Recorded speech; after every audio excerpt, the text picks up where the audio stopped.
Olá, este é o Sala de Aula e o tema de hoje é a merenda escolar. A gente tem um vídeo sobre o Programa Nacional da Merenda. O governo federal conta com o PNAE, o Programa Nacional de Alimentação Escolar, foi implantado em 1955 com o objetivo de contribuir para o desenvolvimento, crescimento, aprendizagem e o rendimento escolar dos estudantes e principalmente a formação de hábitos alimentares saudáveis. O programa atende toda a educação básica, inclusive jovens e adultos matriculados em escolas públicas. Segundo o Fundo Nacional de Desenvolvimento da Educação, o PNAE é o mais antigo programa de educação escolar do mundo com cobertura universal e gratuita. Bom, tá aí. E sobre esse tema eu converso com o Dr. Roberto Teixeira, que é professor de Pediatria da Faculdade de Ciências Médicas da Unicamp, e com a nutricionista Silvia Favaron, que é nutricionista e pesquisadora do Ambulatório de Obesidade da Criança e do Adolescente, também da Unicamp. Bom, a gente viu no vídeo aí eles falando sobre o programa. Eu queria que vocês começassem falando se ele atende às expectativas. O programa em si, ele atende às expectativas no que diz respeito à alimentação da criança, porque ele consegue fornecer para ela um aporte nutricional e calórico do que aquilo que ela vai precisar aí por um período do dia. E aqui em Campinas, o programa que a gente tem aqui, o que o senhor pode falar dele? A gente tem sempre que ver o que o programa diz, que se você ler o programa, o nacional, está tudo muito certo, balanceado, etc. Outra coisa é o que consegue se atender, dadas diversas situações de logística, até às vezes de custo. Então, o que dá para dizer é que em Campinas, e eu conheço bem essa situação, porque eu acompanho o desenvolvimento das creches, das escolas infantis. As creches e as escolas infantis, elas têm uma alimentação irreparável, é boa, é balanceada, etc. Quando você chega no ensino fundamental, as escolas são muito maiores, a logística de alimentos in natura é muito mais difícil, então é difícil atender do ponto de vista da diversidade, né? A qualidade, verdura, legume, fruta todo dia, de manhã, de tarde é muito difícil, mas a quantidade calórica necessária atende, até sobra. Dá para fazer uma comparação entre Campinas e o resto do país? Olha, do que eu conheço, Campinas é um local bastante privilegiado no sentido de que é capaz de atender as necessidades como ela se apresenta. Outros lugares, eu acredito cidades parecidas com Campinas, né, que tem potencial econômico, e cidades menores, né, que conseguem ter o alimento in natura mais próximo, eles com certeza vão atender melhor do que as cidades muito grandes, com periferias muito distantes, né, que aí a diferença de qualidade vai ocorrer.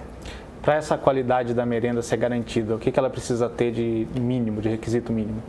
Ela precisa garantir que pelo menos o prato daquela criança seja composto pelos nutrientes essenciais, né? Que aí a gente divide entre carboidratos, proteínas e verduras e legumes que representam as fibras. E quais seriam esses produtos? Por exemplo, um arroz, uma carne, uma porção de verdura que seria a salada de alface e tomate, o básico mesmo que representaria, ou uma porção de macarrão com carne também atende. Isso muda conforme a faixa etária? As necessidades mudam conforme a faixa etária, né? Conforme essa criança ela vai se desenvolvendo, as necessidades também se tornam um pouco mais essenciais do que se comparado nos primeiros anos de vida. Tem um programa ideal de merenda escolar, já que você falou que aqui o de Campinas ele é bom, até se comparado com parte do país. Existe um programa ideal de quantidade e de diversidade de produtos no prato? O que está escrito no Programa Nacional é o ideal. Que é o quê? Bom, aí a gente vai ter que trabalhar com necessidades médias, né? Se você pegar uma criança pequena e uma criança maior, há diferença entre elas, mas você precisa ter, como ela falou, a quantidade de carboidratos, né? Que vem de macarrão, arroz, batata, vitaminas, fibras que vêm das verduras, outros carboidratos, outras vitaminas que vêm das frutas, quer dizer, se a gente consegue compor o cardápio, por exemplo, como esse que eu peguei aqui, cardápio da semana de hoje, da Prefeitura Municipal de Campinas. Isso é divulgado abertamente. Você entra no site, se as pessoas quiserem ver. É um programa, não estou fazendo propaganda da cidade de Campinas, mas é uma coisa muito notável, porque entra o SEASA, né, com fornecimento da alimentação, dos alimentos in natura, e o cardápio é espetacular. Então, se atender o que está aqui, em diversidade e quantidade, é igual a qualquer melhor país do mundo, não tem diferença. Eu acho que o que é diferente são as logísticas. Campinas é uma cidade muito grande hoje, então eu acredito que essa parte da alimentação infantil das crianças menores é atendida nas crianças que conseguem frequentar a creche e escola infantil. Nas crianças de escolas maiores, que são escolas muito grandes, tem muita criança, tem 3 horários de funcionamento, fica mais difícil, né? Então, o atendimento da necessidade calórica e dos macronutrientes, quer dizer, carboidrato, proteína e gordura, ele é atendido. Agora, essa diversidade... Isso não consegue chegar. É muito mais difícil, né? Tá, já a gente volta falando sobre esse tema daqui a pouco. Sala de aula dá uma pausa, a gente volta já já.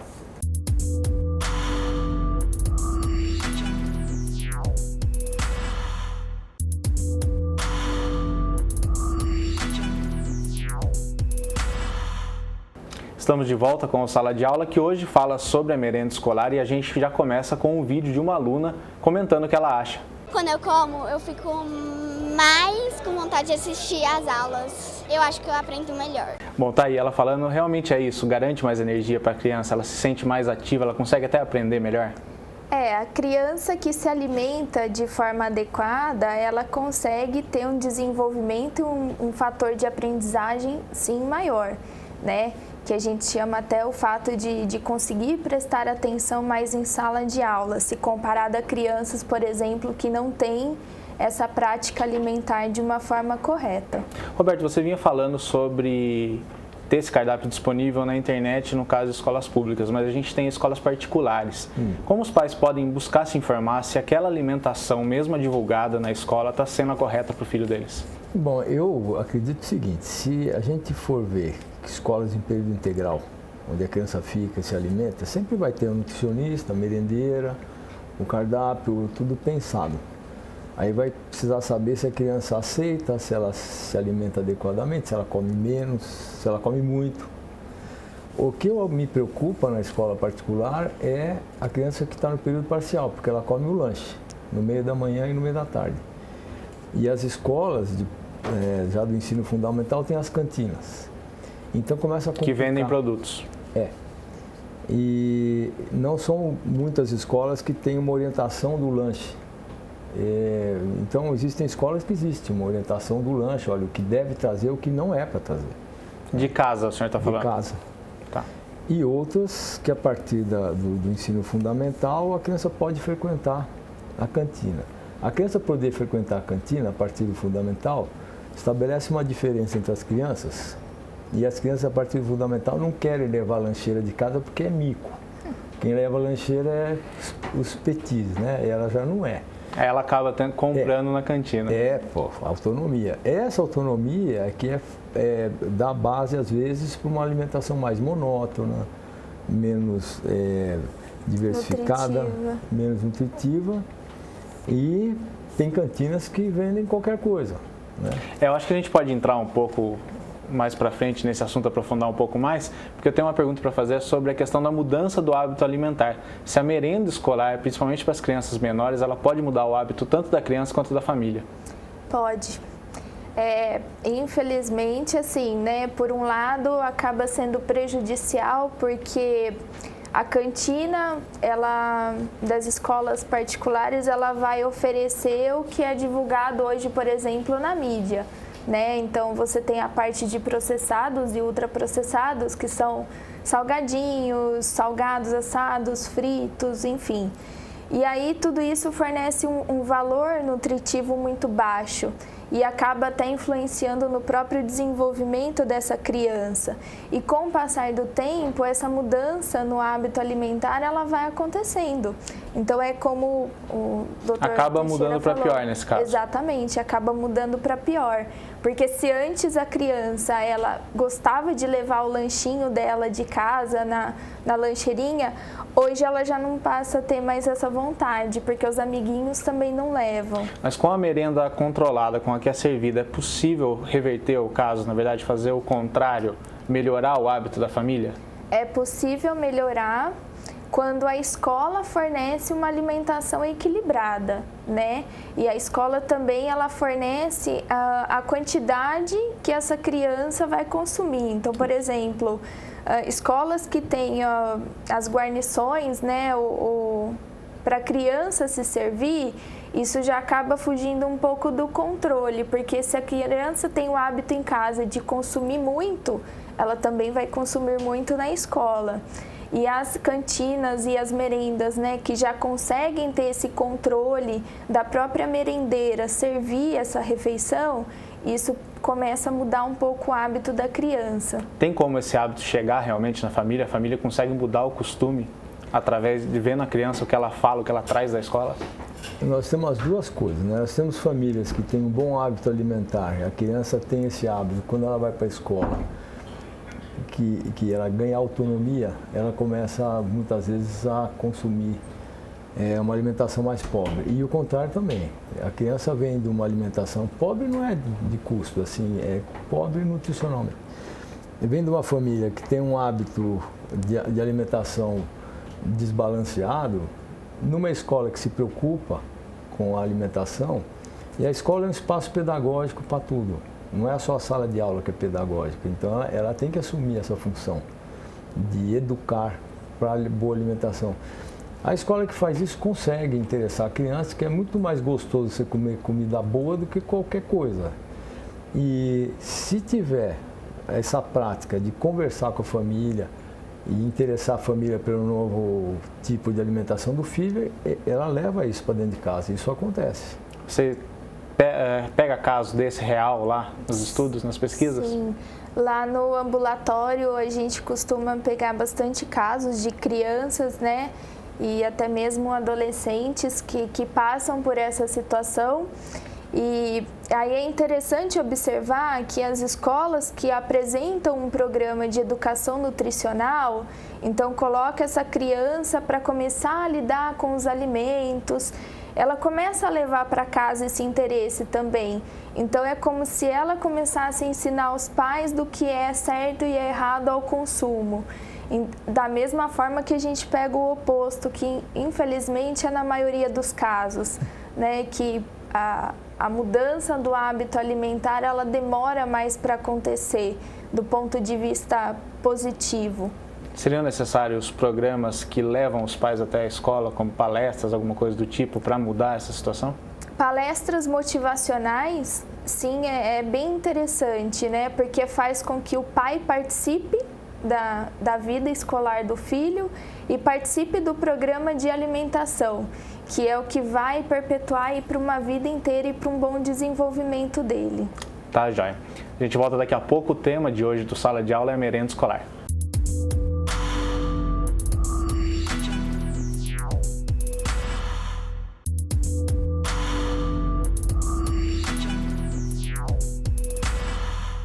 A gente está de volta com o programa Sala de Aula, que hoje fala sobre a merenda escolar, e eu tenho alguns dados aqui que um dos pontos atrelados à questão da merenda é a obesidade infantil. O Ministério da Saúde ele aponta que entre 2008 e 2013 houve um aumento de 79% dos casos de obesidade em crianças entre 0 e 5 anos. Há uma relação direta da merenda escolar com a obesidade infantil, Roberto? Há em alguns casos, sim. A gente tem que entender que a obesidade, por definição, é você comer mais energia do que o que você gasta. É isso. Ficam procurando outras causas, mas a causa é essa. Então, se uma criança ela tem o hábito adequado em casa, mas na escola ela come quanto quiser de uma dieta hipercalórica, e depois, né, muitas vezes essa merenda é dada no meio da manhã ou no meio da tarde, e ela volta para casa e ainda almoça ou janta, então isso se torna de fato um aspecto obesogênico. Quer dizer, em vez da merenda ser uma fruta e alguma outra coisa mais leve, como não tem a fruta, põe macarrão e salsicha. A gente vê isso. Aí as crianças comem 2, 3 estudos que nós fizemos, tem crianças que repetem 5 vezes. E a escola, a merendeira, ela tem dó de não servir. Ela acha que a criança está com fome ainda. E ela quer que as pessoas gostem da comida dela. Então é um processo que a escola tem que cuidar. Porque naturalmente ela vai servir mais, a criança come mais.